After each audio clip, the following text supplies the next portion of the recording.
So hello everyone, welcome once again to this channel. I hope so you all are doing well.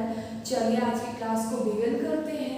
आज का हमारा target है external genitalia का थोड़ा सा टॉपिक जो बच गया था उसको कंप्लीट करना और स्पर्मेटोजेनेसिस के बारे में इंट्रोडक्शन दे दूंगी एंड एनसीईआरटी की डिस्कशन करेंगे। क्लियर? तो आपको हेडिंग लगाना है एक्सटर्नल जेनिटेलिया। ये हमारा लास्ट टॉपिक है मेल रिप्रोडक्टिव सिस्टम का। क्लियर? तो एक्सटर्नल जेनिटेलिया का मतलब क्या होता है? तो जो विजिबल वाला पार्ट होता है मेल रिप्रोडक्टिव सिस्टम में वो क्या होता है? External genitalia. इसमें कौन कौन से आते हैं? पहला हो गया स्क्रोटम, दूसरा हो गया पीनस, जिसको आप पेनिस बोलो पीनिस बोलो, है ना।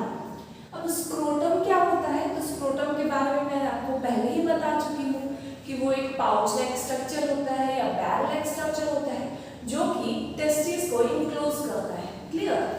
तो क्या लिखेंगे? Scrotum it is a sac like structure, sac or bag like structure which encloses testes.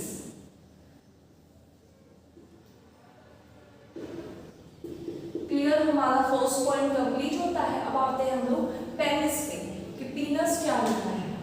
तो इसका लिखेंगे it is an external genitalia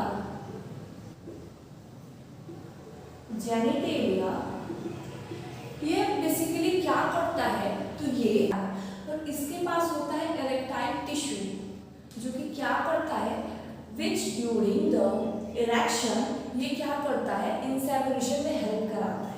clear? ताकि इरेक्शन प्रॉपर्ली हो सके तो इंसेमिनेट प्रॉपर्ली हो सके। अब इंसेमिनेशन क्या होता है? तो मेल रिप्रोडक्टिव ट्रैक्ट यानी कि पीनस को फीमेल रिप्रोडक्टिव ट्रैक्ट में ट्रांसफर करना यानी गैमेट्स की ट्रांसफर करना। क्लियर? तो it is an external genitalia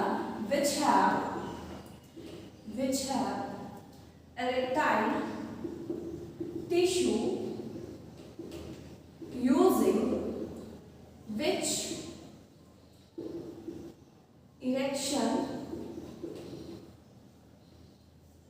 erection takes place, erection and enlargement भी लिख लो, enlargement takes place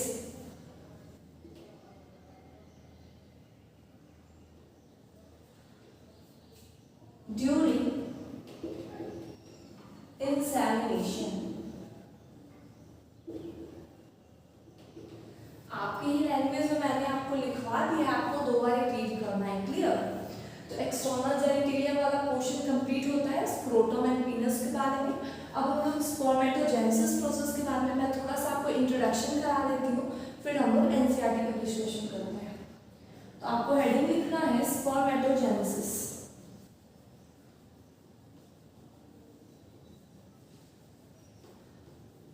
आप लोग क्लास 9th में last chapter of zoology that is chemical control and coordination उसके टॉपिक हाइपोथैलेमस को पढ़ना है, एफएसएच के हार्मोन के बारे में पढ़ना है, एंटीरियर पिट्यूटरी के बारे में आपको पढ़ के आना है। क्लियर? और मैं आपको बेसिक बता दूंगी जो भी इस चैप्टर में रिलेटेड होगा उतना मैं आपको बता दूंगी। क्लियर? लेकिन बहुत अगर डेप्थ में आपको पढ़ना है तो केमिकल कंट्रोल एंड कोऑर्डिनेशन का आप वन शॉट देख लेना तो और अच्छे से समझ में आएगा। Clear?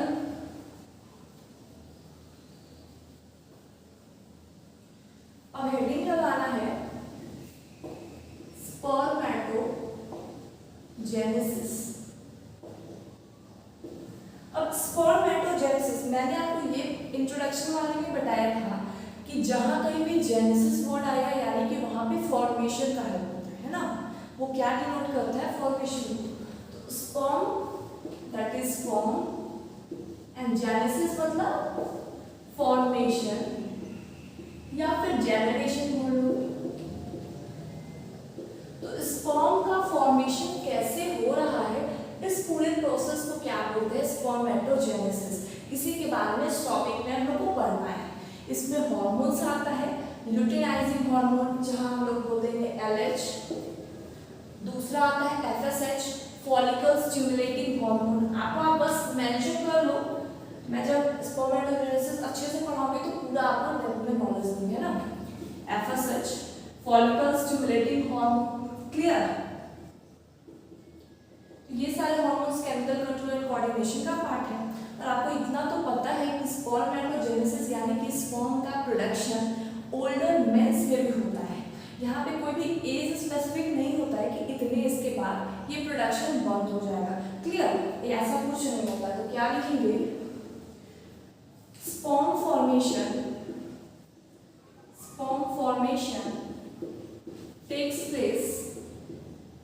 takes place even in older men। बहुत इजी पॉइंट है, आप पहले नोट डाउन कर रखे हो तो इसको नोट डाउन करने की कोई ज़रूरत नहीं है।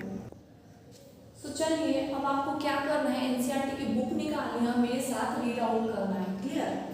तो टॉपिक है द मेल रिप्रोडक्टिव सिस्टम, वहाँ से मैं रीड कर रही हूँ। The male reproductive system is located in pelvic region. It includes a pair of testes along with accessory duct, glands and external genitalia। ये तो इंट्रोडक्शन वाला पार्ट है, ये क्लियर हो चुका है ना। अब दूसरा है the testes are situated outside the abdominal cavity within a pouch called scrotum। आपको रीजन पता होना चाहिए क्यों बाहर होता है स्क्रोटम, क्लियर। टेस्टिस स्क्रोटम में बाहर क्यों प्रेजेंट होता है, क्योंकि sperm formation requires 2 to 2.5 degree temperature lower than the body. आपको इस वे में आंसर करना है इसको। तो उसके बाद वाला लाइन है the scrotum helps in maintaining the low temperature of testis 2 to 2.5 degree lower than the normal internal body temperature. ये बोर्ड्स में भी बहुत एग्जैक्ट सवाल आते हैं, सेम एग्जैक्ट पूछता है, क्लियर। रीजन पूछेगा, आपको क्वेश्चन देगा, है ना। necessary for spermatogenesis in adult each testis is oval in shape। अगर आपको ये वाला पॉइंट मेंशन नहीं कराया गया है, मैं भूल गई होंगी, तो आपको लिख लेना है टेस्टिस वाले पॉइंट में कि टेस्टिस कौन सा शेप का होता है, ओवल। अब ओवल कौन सा शेप है ये मुझे बताने की कोई जरूरत नहीं है ना। लेंथ क्या था, ब्रेथ क्या था, तो मैंने बोला था आपको 2, 3, 4, 5 से याद करने के लिए। 2, 3 हो गया ब्रेथ और 4, 5 हो गया लेंथ, क्लियर। चलो, the testis is covered by a dense covering, ये मैंने आपको बताया था internal structure of testis. NCERT सिर्फ एक लाइन देके निकल देती है, क्लियर, बट पूरा आपको पता होना चाहिए रीजन कि ऐसा क्यों लिखा गया है। उसके बाद पॉइंट आता है each testis has about 250 compartments called testicular lobules. तो आपको याद होगा इंटरनल स्ट्रक्चर ऑफ टेस्टिस में मैंने कुछ ऐसा डायग्राम बनाया था, है ना। उसके बाद ये कंपार्टमेंट्स बनाए थे, इसको क्या नाम दिया था मैंने, टेस्टिकुलर लोब्यूल्स। ये कितने नंबर में होते हैं, तो 200 to 250, क्लियर। चलिए, each lobules contain 1 to 3 highly coiled seminiferous tubule. आपको फ्लो चार्ट भी देख सकते हो, सेम एग्जैक्टली दिखाया गया है ना। In which sperms are produce. Seminiferous tubule का जब मैंने स्ट्रक्चर बनाया था तो उसमें बताया था कि यहीं पे क्या होता है, स्पर्म का प्रोडक्शन होता है। चलिए, each seminiferous tubule is lined on its inside by 2 type of cell। मैंने दोनों सेल के बारे में एकदम अच्छे से उसका फंक्शन लिखवाया था, male germ cell and Sertoli cells, जिसको हम लोगों ने नर्व सेल बोला था या फिर सस्टेंटिकुलर sales. The male germ cells undergo meiotic division finally leading to sperm formation। मैंने बोला था मेल जर्म सेल में कंटिन्यूअसली डिवीजन होते जाता है और लास्ट में क्या बनता है, स्पर्म का फॉर्मेशन होता है। While Sertoli cells provide nutrition to germ cells। Sertoli cells क्या कर रहा था, नर्स की तरह काम कर रहा था, तो वो न्यूट्रिशन प्रोवाइड कर रहा था, क्लियर। चलिए, the region outside the seminiferous tubule called interstitial space। आपको याद होगा मैंने कुछ ऐसा डायग्राम बनाया था, यहाँ पे ब्लड वेसल्स थे, यहाँ पे कुछ सेल्स थे और बीच में जो स्पेस था इसको मैंने क्या बोला था, इंटरस्टिशियल स्पेस।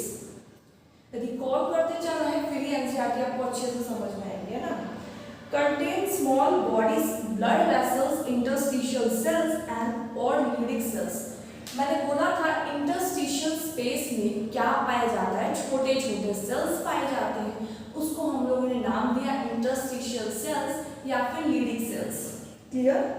अब लीडिंग सेल्स क्या कर रहा था, तो वो सिंथेसाइज कर रहा था एंड्रोजन, जिसका हम लोगों ने नाम दिया male sex hormone testosterone. Other immunologically competent cells are also present. Diagram आपको याद होगा, वहाँ पे हम लोगों ने कोना में क्या दिखाया था, इम्यूनोकॉम्पिटेंट सेल्स, जो कि एकदम इम्यूनिटी प्रोवाइड कर रही होती है। क्लियर, आपको वर्ड से समझ में आ रहा है। उसके बाद लास्ट पैराग्राफ है उस पेज का, the male sex accessory ducts. अब एक्सेसरी डक्ट्स में क्या क्या आते हैं, तो rete testis, vasa efferentia, epididymis and vas deferens. ये आपको इंटरनल स्ट्रक्चर ऑफ टेस्टिस में मैंने आपको पूरा लोकेट करके बताया था। Clear, the seminiferous tubule of the testis open into vasa efferentia. Seminiferous tubule directly यहाँ पे थोड़ा सा एनसीईआरटी क्या करती है, रिवर्स बैक में दे रही होती है। बट आपको तो याद है कि पहले क्या जा रहा था, रेटा टेस्टिस जा रहा था, फिर वासा इफरेंशिया जा रहा था, फिर एपिडिडाइमिस आ रहा था, फिर वास डिफरेंस आ रहा था। तो एनसीईआरटी कैसे लिखती है ये देखते हैं। The seminiferous tubule of testis open into vasa efferentia through rete testis. यानी कि वही बात है, थोड़ा सा घुमा देंगे, है ना। अब आप दो बार रीड करो, समझ में आए। The vasa efferentia leave the testes and open into epididymis. Vasa efferentia ये तो सही है। vasa efferentia के बाद क्या आ रहा था, ये वाला स्ट्रक्चर याद है ना, यहाँ से ऐसे ऐसे निकल रहा था, फिर ऐसे ऐसे, फिर ये क्या था, vasa efferentia. This is epididymis and this is vas deferens. Clear, तो ये कई बार डायग्राम बेस्ड क्वेश्चन आ रहा है इसमें से। The vasa efferentia leave the testes and open into epididymis located along the posterior surface of each testis. यहाँ पे आपको पोजीशन याद रखनी है, पोस्टीरियर सरफेस पे लोकेटेड होता है। ये मैं पॉइंट शायद आपको नहीं लिख पाई होंगी, आपने मेंशन कर देना है वहाँ पे, है ना। ये कौन से साइड पे एपिडिडाइमिस लोकेटेड होता है, तो पोस्टीरियर साइड पे। एक होता है डोर्सल, एक वेंट्रल, एक इंटीरियर, एक और पोस्टीरियर। एपिडिडाइमिस कौन से साइड पे होता है, पोस्टीरियर साइड पे। Clear, the epididymis leads to vas deferens. This epididymis leads to vas deferens. उसके बाद है that ascends to abdomen and loop over urinary bladder. उसके बाद वो क्या लूप बनाता है, मैंने जब आपको पूरा अच्छे से डायग्राम जो बताया था एनसीईआरटी में, जो डायग्राम दी गई थी ये वाला, उसको मैंने फर्स्ट डे आपको बताया था।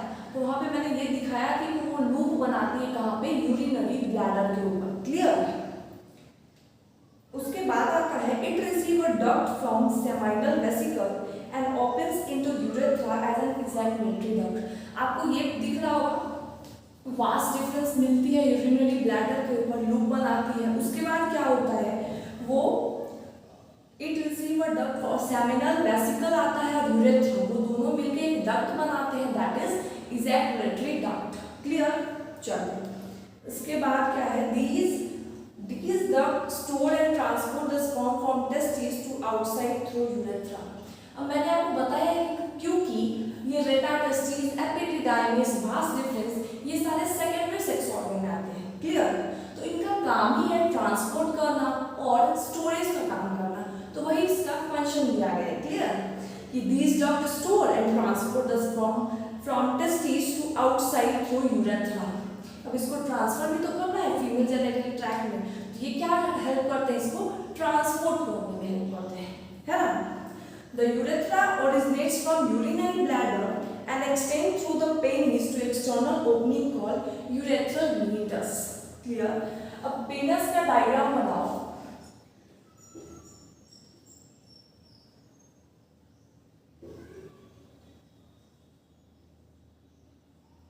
कुछ ऐसा डायग्राम बनेगा, तो यहाँ जो ओपनिंग है इसको क्या बोलते हैं, यूरेथ्रल मीटस। क्लियर, अब छोटा सा पैराग्राफ दिया गया है आपको, ये जो एनसीईआरटी में सेमिनिफेरस ट्यूब्यूल का डायग्रामिक व्यू दिया गया, सेक्शनल व्यू, उसको भी अच्छे से देख के जाना है, वहां से बहुत सारे क्वेश्चन बन जाते हैं। Clear, the penis is the male external genitalia. It is made up of special tissue which help in erection of penis to facilitate insemination. क्योंकि इंसेमिनेशन कराना है तो वहाँ पे इरेक्टाइल टिश्यू प्रेजेंट होते हैं जो कि इरेक्शन में हेल्प करते हैं। क्लियर, उसके बाद अब वो क्या होता है, वो एनलार्ज भी हो जाता है ड्यूरिंग इंसेमिनेशन। क्या हो जाता है, एनलार्जमेंट ऑफ पीनस हो जाती है, इरेक्टाइल टिश्यू प्रेजेंट होते हैं, erection The enlarged end of penis called glans penis is covered by a loose fold of skin called foreskin. ये जो आप देख रहे हो ये क्या है? ये glans penis है। ये bulge part होता है penis का, जिसको हम लोग बोलते हैं enlarged front part of penis is called glans penis। और इसके बाहर से एक skin होता है, क्लियर? उसको क्या बोलते हैं? foreskin। The male accessory glands, अब accessory ducts कंप्लीट हो गया, अब आते हैं accessory glands के ऊपर। तो accessory glands में 3 glands आते हैं, seminal vesicle, prostate gland and bulbourethral gland या फिर Cooper's gland। उसके बारे में क्या दिया गया है? It include paired seminal vesicle or prostate and a paired bulbourethral gland। अब कौन सा paired होता है, कौन सा single होता है, ये क्लियर हो गया। Secretion of these glands constitute the seminal plasma, which is rich in fructose, calcium, and certain enzymes। क्या होता है? accessory glands के तीनों के secretion को मिला के हम लोग बनाते हैं seminal plasma। उसको एक नया नाम दे देते हैं seminal plasma। और उसी के साथ अगर sperm का mixing हो जाता है तो वो हो जाता है semen। Clear? The secretion of bulbourethral glands also help in lubrication of penis। ये भी लाइन सिंपल था, ये तो नोट्स में आ गए। तो यही था पूरी आज का लेक्चर, यहीं तक था। मेल रिप्रोडक्टिव सिस्टम हमारा कंप्लीट होता है। इसके बाद फीमेल रिप्रोडक्टिव सिस्टम एनसीईआरटी में दिया गया है, बट मैं आपको स्पर्मेटोजेनेसिस पढ़ाऊंगी, क्लियर? वो भी मेल वाले पार्ट से रिलेटेड है, तो पहले उसको कवर करेंगे, फिर फीमेल वाले पढ़ेंगे, क्लियर? अब एक चीज ऐसे ज्ञान के लिए बता देती हूँ, जैसे अगर किसी लड़की का रेप केस आता है, जैसे कि रेप हुआ है कि नहीं हुआ है, या फिर इंसेमिनेशन हुआ है कि नहीं, या कुछ भी ऐसा मैटर आता है, तो वहाँ पे गर्ल्स के वेजाइना पे चेक किया जाता है फ्रक्टोज का सिक्रीशन, कि वहाँ पे फ्रक्टोज का वहाँ पे आया है कि नहीं, मतलब सिक्रीट हुआ है कि नहीं। अगर फीमेल जेनिटल ट्रैक्ट पे फ्रक्टोज का सिक्रीशन मिलता है, यानी कि वहाँ पे इंसेमिनेशन हुआ है, क्लियर? तो वहाँ पे आगे की प्रोसीजर फॉलो की जाती है। तो ये छोटा सा नॉलेज के लिए था, बाकी एनसीईआरटी में नहीं दी गई है। तो आज का लेक्चर यहीं तक। आपको कई बार एनसीईआरटी पढ़ना है, नोट्स पढ़ना है।